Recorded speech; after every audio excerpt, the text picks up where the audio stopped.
సరస్వదేవాయ నమః. పార్వతీ పరమేశులకు ముక్కోటి దేవతలందరికీ కూడా శతకోటి వందనములు. ఆ భగవంతుడు అనేది మన హృదయము మంచిగా అనేది ఉంటే భగవంతుడు సదాస్తుని కాపాడు. ఎవరికి ఎవరయ్యా ఈశ్వరా, ఎవరికి ఎవరయ్యా ఈశ్వరా, ఎవరుంటేనేమయ్యా పరమేశ్వరా, మరు జన్మ రాకుండా చూడరా, నీ దివ్యనలుంటే చాలురా. హరహర ఈశ్వరా పరమేశ్వరా.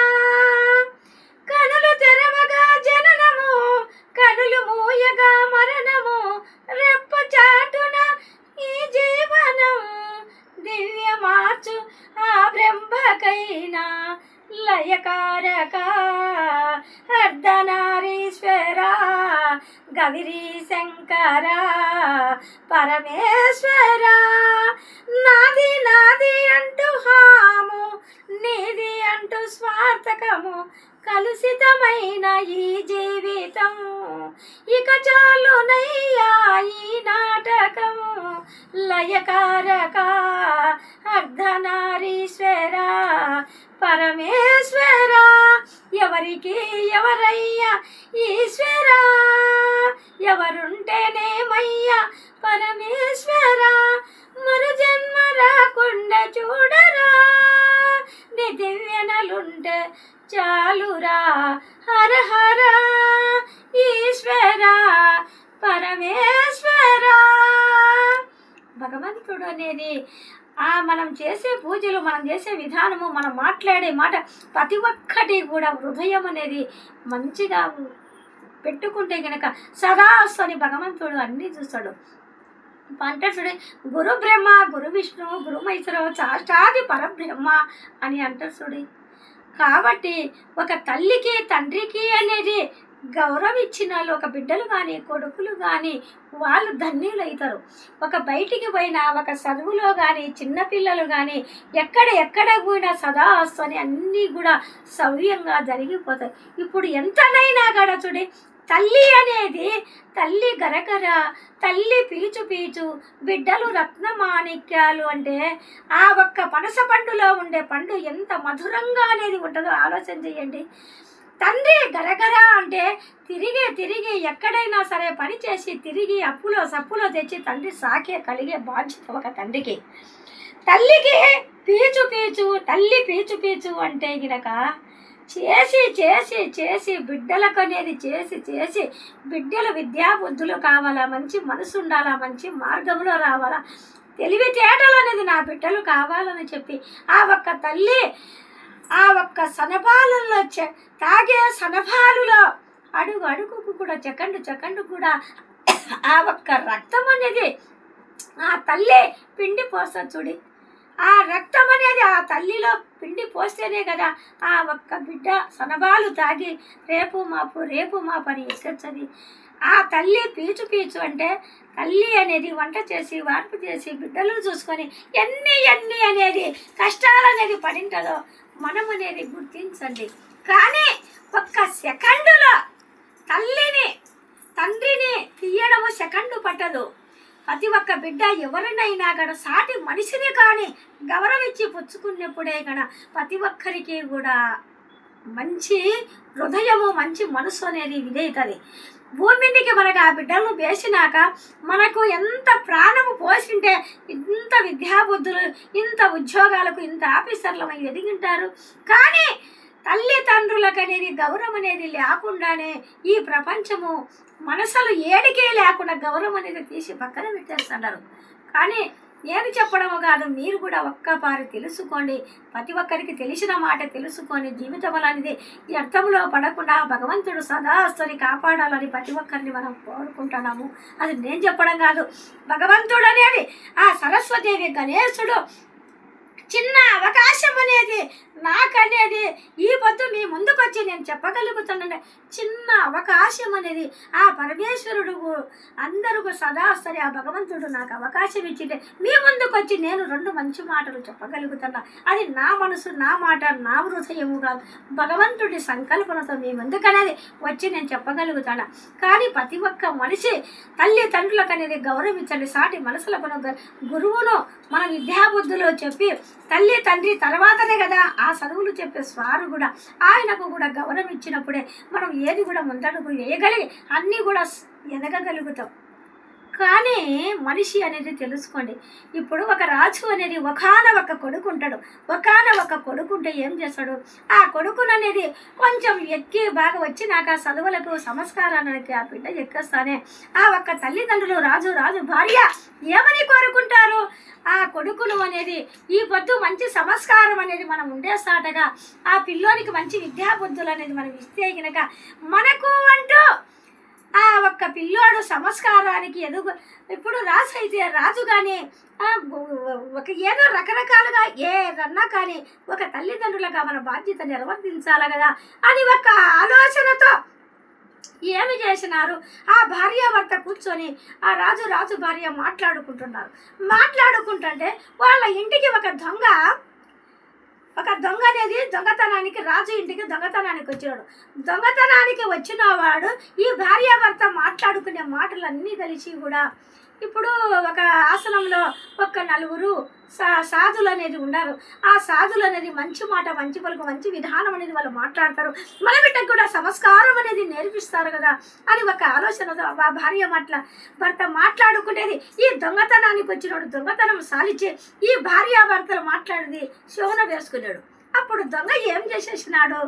ఈ దొంగతనం చేస్తే ఎన్నాళ్ళు చేసిన దొంగతనం చేయాలి, సిక్కుతే గినక కొడతారు, వాంచుతారు. ఇది సిక్కచ్చు, సిక్కకపోవచ్చు. ఇదేదో బాగుందే, రాజు భార్య మాట్లాడుకునేది అవకాశం బాగుందే మనకు. కానీ మనమే ఒక గురువుగా ఎందుకు కాకూడదు?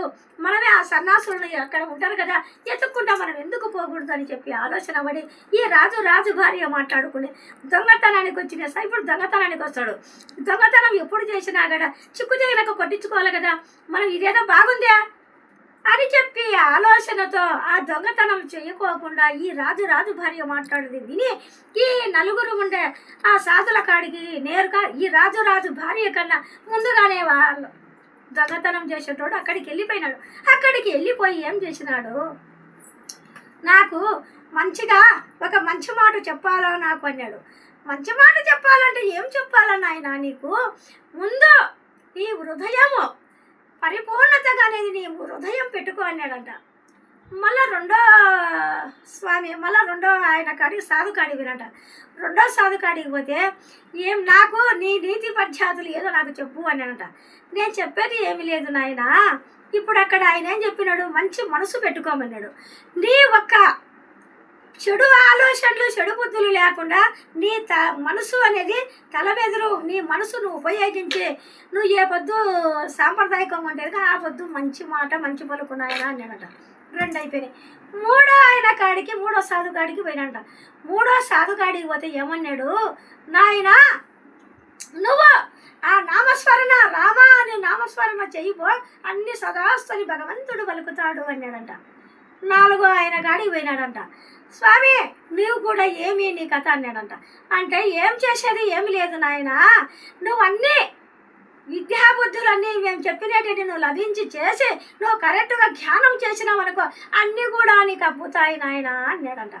ఓహో ఇంతే కదా, నేనే ఒక సాధు బట్టలు వేసుకొని ఆ రాజుగారి వచ్చేలాక నేనే అన్నీ చూసుకుంటే నేనే వాళ్ళ ఇంట్లో ఈ దొంగతనం చేస్తే తినాలో లేకుంటే చిక్కుతే కొడతారు కదా, మనమంటూ ఒక్క పని చేస్తే పోలే నేనే ఇదే రాజు ఈ గురువులు అయిపోతే కనుక వాళ్ళ ఇంట్లో డైలీగా నేను రాజయోగం అనుభవిస్తాను కదా ఈ దొంగతనాలు లేకుండా అని ఒక ఆలోచనతో ఈ 4 చెప్పినది చెవులో వేసుకొని ఈ వాళ్ళు 4 ఒకసాట అంటే 5వ వాడు ఒకసాట సాధుగా వేసుకొని అంత ఉపయోగించుకొని కూర్చొని ఉన్నాడంట. ఆ రాజు భార్య అనేది ఇద్దరు వచ్చేసి ఏం చేసేసినారు? ఆ నలుగురి కాడికి పోయినారు. 4 కలిసి ఈయనకు చెప్పిన మాటలు చెప్పేసినాడు. ఈ 5వ మాట ఏమి మళ్ళీ సరే 4 చెప్పినారు కదా అని ఆలోచన చేసి ఈ 5వ సారి కూడా ఉన్నాడు కదా చూస్తాము అని చెప్పి ఆయన కాడ ఉన్నట. అంటే ఏమో జ్ఞానం చేసినట్టు ఏమో ఇది చేసినట్లు గురువు పలకలేదంట. స్వామి స్వామి స్వామి అని అంటానే అప్పుడు ఏమి మీ కోరికలు అన్నాడంట. మా కోరికలు ఏమీ లేదు, మా ఒక్క కొడుకుకు విద్యాబుద్ధులు అనేది మంచి సంస్కారం అనేది నేర్పియాలా అన్నాడంట. సరే అని అన్నట. అప్పుడు ఈ నలుగురు చెప్పిన మాటలు చెప్పి 5వ మాట ఏం చెప్పినాడు, నా మాట అంటూ ఏది కూడా ఒక శాసనము నేను చెప్పతే గినక ఎక్కడా కూడా నా మాటకు మించినదే లేదు, నా మాట అంటే ఒక శాసనం అన్నాడట. ఈ నలుగురు కలిసి ఆ మాట చెప్పినారు, ఇంకా పెద్ద మంచి మాట శాసనం అని ఆ మాట అంటే చెప్పినాడు కదా. కానీ ఆ నలుగురు మంచిగా సాధులు ఒక అంతా వాళ్ళు చేసుకుంటా ఉన్నటోళ్ళు బ్యాడ్ అయిపోయినారు. ఈ దొంగతనము దొంగనే ఏం చేసేసినాడు అంటే వాళ్ళకన్నా ఎక్కువ సాధ అయిపోయినాడు ఆ రాజు భార్యకు. ఆ రాజు ఇంటికి పోయి ఏమనుకున్నాడు, భార్య రాజు ఆ నలుగురి కన్నా ఒక మాట 5వ మనిషి ఇంకొకటి ఎక్కువ చెప్పినాడు కదా, నా మాట అంటే నా కథ అంటే నీకు ఇంటికి మంచిగా సంస్కారం చెబుతాను, ఇంకా మన కొడుకు ఎంత సంస్కారం నేర్చుకుంటాడో అని ఒక ఆలోచనతో ఏం చేసేసినాడు. ఆ భార్య భర్త కూర్చొని మళ్ళీ మాట్లాడుకుంటా కూర్చున్నారంట. కానీ ఆ దొంగతనం వచ్చినాడు మళ్ళీ మామూలు ఏసుకములు వచ్చి ఏ మాట అనుకుంటున్నారో ఏం కొత్తని మళ్ళీ పక్కన ఉండి ఆ సైడ్ అన్ని మాటలు వింటున్నాడంట. కానీ నలుగురి కన్నా 5వసారి మేలు, మన మధ్యలో కొంచెం మంచిగా అన్నట్లుంది చేసినట్లు ఉంది అని చెప్పి ఆలోచనతో ఆమెన 5వసారి ఓహో నన్నే ఎన్నుకుంటున్నారు కదా అని ఒక ఆలోచనతో ఏం చేసేసినాడు, ఇంకా సైలెన్స్గా పోయినాడు. మళ్ళా సాధు వేసుకొని మళ్ళా కూర్చున్నాడు. అప్పుడు 5వసారిని పిలిపించి చేసి, నాయన మా బిడ్డకు ఇట్లా అనేది మంచిగా నువ్వు ఇది చేయాలా చెందాలా అన్నాడట. ఓకే అని చెప్పి అన్ని సంస్కారం అంటే వాళ్ళు చెప్పినట్టు ఈయన చెప్తున్నాడు. దొంగతనానికి వచ్చినాడు, దొంగతనం కన్ను, దొంగతనం మనసు, దొంగతనం బుద్ధి కదా. ఆ బుద్ధులన్నీ లేకుండా ఆ నలుగురు చెప్పినట్టు నేర్చుకొని నాకు ఇంత మంచిగా ఉంటుంది. కానీ రాజు కొడుకుకు మంచిగా అనేది సంస్కారం అంటే వాళ్ళు చెప్పినట్టు చెప్తా ఉపయోగించుకొని చెప్పగలుగుతున్నాడు. కానీ వీళ్ళకి చెప్పినాక కొన్నాళ్ళు పెట్టుకుంటారు, అంతించేస్తారు కదా. కానీ నేను ఈ దొంగతనాలు ఎందుకు చేయాలా, ఈ సన్నాసులోకి మారిపోయి నేను అన్నది మంచిగా చేసుకుంటే బాగుంటుంది కదా అని చెప్పి అనుకున్నాడు. కానీ ఈ నలుగురు చెప్పిన మాటలు ఇది చేసేసుకొని తర్వాత ఏం చేసేసినాడు, నేను అంటూ ఒక గురువును నేను పోతా ఒక్క గురువును అనేది ఎన్నుకోవాలా అని చెప్పి ఆ దొంగవాడికి మనసు పడింది. ఈయన అనేది పోతా అనేది ఒక్కసారికి ఉంటే ఒక దేవుడు అనేది ప్రత్యక్షమయ్యి నాకు ఇదేదో బాగుంది కదా, ఈయనను ఒక గురువుగా ఎన్నుకుంటే కనుక నేను సరిపోతుంది కదా అని చెప్పి దొంగతనం చేసేవాడు ఆ గురువుని అన్నాడట. నాయన నాకు అనేది మంచిగా ఒక ఉపదేశం అనేది నువ్వు చెయ్యి అన్నాడంట. నేను ఒక ఉపదేశం ఇస్తాక నువ్వు ఏం చేయాలంటే నాయన, నువ్వు ఒక నలుగురిని నీకు చెప్పింటారు కదా, ఆ నలుగురు చెప్పిన మనసల్లో అనేది ఒక తలకాయలు అనేది ఏదో ఒకటి తీసుకొని నాకు అనేది వచ్చాక నేను అప్పుడు నీకు ఉపదేశం ఇస్తానంట. అప్పుడు సరేనని చెప్పి ఊకొట్టినాడు. కొంచెం 2 అడుగులు ముందుకు వేసి ఏమైపోయినాడు, 2 అడుగులు ముందుకు వేస్తానే సరే అని ఆయన ముందర ఊకొట్టినాడు. 2 అడుగులు ముందుకు పోతానే కానీ ఆ దొంగతనం నేను చేసే దొంగవాడిని, నేను చేసే దొంగ పనులు కానీ ఆ నలుగురు వల్లనే 4 మాటలు కలిసే కదా ఈ పొద్దు నేను ఇంత ప్రయోజకునయ్యి ఒక నీతి నిర్జాతిగా నేనంటూ ఒక ఇదైపోయినాను కదా. కానీ తప్పు కదా నేను చేయడము, ఆ నలుగురు ఇచ్చిన మంచి మాటలకే ఆ రాజుగాడ నేను మెప్పు పొంది ఈ పొద్దు ప్రయోజకునైనా కానీ ఆ నలుగురిని చేయడం కూడా తప్పు కదా అని చెప్పి మళ్ళీ ఆయన కాడికి ఆ గురువు కాడికి ఎదురుగా నిలబడుకొని నువ్వు ఉపదేశం ఇవ్వాలంటే ఒక పని చేసేయి, నేను నలుగురిని అనేది ఏం వద్దు, నలుగురి తీసుకొని తలకాయలు తీసుకొని నేను రాను, అదంతా వద్దు, నా ఒక్క హృదయమే నా ఒక్క తలనే నరికి నీకు ఇస్తాను, నీకు మెచ్చుతే గనక నా మనసు నా కథ మెచ్చుతే గనక అని చెప్పి నా తలనే ఇస్తానని ఒకటి బ్యాగు తీసుకొని ఇట్లా పొడుచుకోగలుగుతుంటే ఆ భగవంతుడు వచ్చి, నాయన నువ్వు వచ్చి దొంగవాడివైనా విధి చేసినా కూడా ఈ పొద్దు నువ్వు మారి చేసి ఆ ఒక్క మంచి మాటని దొంగవాడికి ఒక మంచి మాట చెప్పినందుకే కదా నువ్వంటూ ఈ పొద్దు మారి ఈ పొద్దు ఒక ఉపదేశానికి అనేది వచ్చి నువ్వంటూ నీ ప్రాణానికే వాళ్ళను తీయకుండా నీ ప్రాణానికే ప్రాణత్యాగం అనేది చేసినవు చూడి. కానీ నీ ఒక్క భక్తి మెచ్చినని చెప్పి నీ దొంగతనాలు చెయ్యి, ఎన్నెన్నా చెయ్యి, ఈ పొద్దు నా ప్రాణమే ఇస్తానని నేను ముందుకు వచ్చిన చూడే సదాస్తోని ఆ భగవంతుడు ఏం చేసేసినాడు. ఆ ఒక్క ఉపదేశం అనేది ఇచ్చి నువ్వు అంటూ ఎప్పటికీ సదాస్తు అని చెప్పి ఆ దొంగవాడిని కూడా భగవంతుడు అనేది దొంగవాడు అది ఇదని మనం అనేది అనుకోగలుగుతాం. కానీ మనిషే, కానీ ఆ మనిషిలో మార్పు రావాలా అని చెప్పి మనట్లా వాళ్ళు కోరుకోవాలా. కానీ ఇది చెయ్యాలి. కానీ దొంగ దొంగ దొంగ అని ఒక్క మనిషి తప్పు తప్పు తప్పు అని పొడసకూడదు. సాటి మనసులం అనేది మనం ఏం చేయలేదు. ఆ చేసిన వాళ్ళను మార్చే విధానం చూడాలి. కానీ మనం అంటూ తప్పు తప్పు అని ఏర్పరచకూడదు. కానీ దొంగతనానికి పోయినాడు ఒక రాజీంట్లో ఇనే చూడు ఎంత మారి ఎంత హృదయం అనేది ఇది చేసి ఆ నలుగురు ఇచ్చిన మంచి మాటలకు వలన ఈ పొద్దు నేను ఈ డ్రెస్ వేసుకొని ఈ కట్టేసుకొని నేను ఉండాను కదా. కానీ మనం అనేది వాళ్ళని చేయడం తప్పు కదా అని చెప్పి ఎంత మార్పు వచ్చిందో చూడి. మానవత్వం ఎత్తినాక ప్రతి ఒక్క మనిషి అనేది జీవితం అనేది వ్యర్థములో పడుకోకుండా మనం అంటూ మంచి మాట మంచి పలుకు మంచి విధానం అనేది భగవంతుని సదాస్తని మనం కోరుకోవాలి. కానీ ఇతరి మనసులను అనేది మనం అనేది ఆడిపోసుకోకూడదు. మనం ఏమి చేయకున్నా పూజలు చేయకున్నా బాధలే భగవంతుడు అనేది మనకు సదాస్వని అనగలుగుతాడు. అది నేను చెప్పడం. కానీ ప్రతి ఒక్క మనిషి కూడా సమాజంలో చూస్తున్నాం కదా, ప్రతి ఒక్కరు కూడా ఎంత ఇబ్బందులు ఎదుర్కొంటున్నారో. ముసిలి వాళ్ళు అయినాక రామా రామా అనే ఒక పదము రాదు. జీవితం అనేది ఒక పల్లెల్లో కానీ ఇప్పుడు ఉద్యోగాలని చేస్తారు. ఎంపల్లాడి ఉద్యోగాలు సార్ పిల్లలు అంటారు, ఉద్యోగాలు అంటారు. వాళ్ళకు పిల్లలకు మళ్ళీ ఉద్యోగాలు అంటారు, పెళ్ళిళ్ళు అంటారు. ఈయనే ఒక తల్లిదండ్రులు తాపాత్రం పడగలుగుతారు. కానీ ఒక భగవంతుడు అనేది మనకు అనేది మంచి చేస్తాడు. నూటికి కోటికి ఎక్కడో ఉండరు. కానీ అందరూ దేవుడు కావాలనేది చేసే విధానం అనేది లేదు. పిల్లలని పాగులాడతారు. కానీ ఆ పిల్లలు అనేది కూడా లాస్ట్గా ఆ ముసిలిము పూన ఒక అన్నం పెట్టాలనే ఒక నీళ్లు వేయాలనే యాసిరికలు పడి బరువు పడి చాలా మనసులను చిత్రహింస పెడతారు ముసిలి వాళ్ళను. కానీ మనిషి అనేది ఇప్పుడు ఒకరు అట్లా చిత్రహింస పడుతుంటారు. మనం అనేది ఎందుకు తెలుసుకోకూడదు, మనం అనేది ఎందుకు చేయకూడదు ముందడుగు వేసి ఆ భగవంతుని నామస్మరణ ఏడుకుందాము. రామాన్య పదానికి కోట్లు గుమ్మరిచ్చినట్టు ఆ నోట్లో నుంచి ముత్యాలు రాలినట్లు రామాన్య ఒక పదానికి ఆ అప్పట్లో గాంధీ తాత రామా అని చెప్పి ఆయన తనువు అనేది వదిలినాడు. మనం అనేది పెద్దవాళ్ళు చెప్పుకుంటే వినే మాటే తనుము అనేది వదిలినాడంట గాంధీ తాత.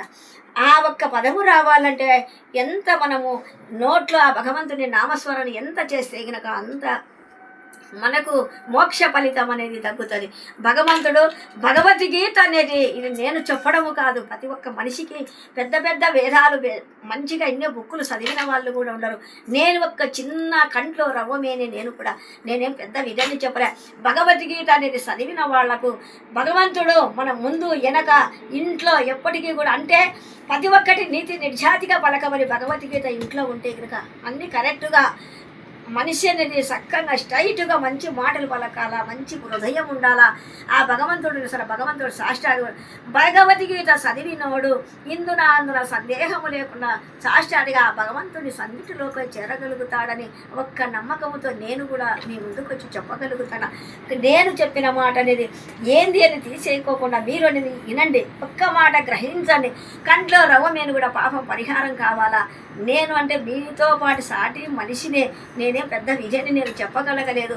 నాకు ఒక్క చిన్న తోసిన మాట సరస్వతి గణేశుదేవు ఆ పార్వతీ పరమేశ్వరు ముక్కోటి దేవతలందరికీ కూడా చిన్న అవకాశం ఇచ్చి ఈ పొద్దు మీ ముందుకు వచ్చినానంటే భగవంతుడి సంకల్పనతో వచ్చిన నేను కూడా అంతే ఏమీ లేదు. ఆ భగవంతుని నామస్మరణ చేస్తాము. మనందరము కలిసికట్టుగా భగవంతుని ఏడుకుందాము, తెలుసుకుందాము. బిడ్డలు భూమి మీదకి వచ్చినాక బిడ్డలు లేదు, పిల్లలు లేదు, తల్లి లేదు, తండ్రి లేదు, ఎవరు లేరు. ఎవరు చనిపోయినప్పుడు ఎవరి ఆత్మ పరమాత్మలోకి పోవాల్సిందే. కానీ ఒకరంటూ మనకు రారు. బాణం బాగా లేకుంటే మన బ్రాగలేని ఒకరు అనేది తీసుకోరు. భగవంతుని నామస్మరణ తప్పకుండా మూటికి ముమ్మాటికి ఆ భగవంతుని ఏడుకోవాలని నా హృదయపూర్వకంగా ఏడుకుంటున్నా. ఓం నమః శివాయ.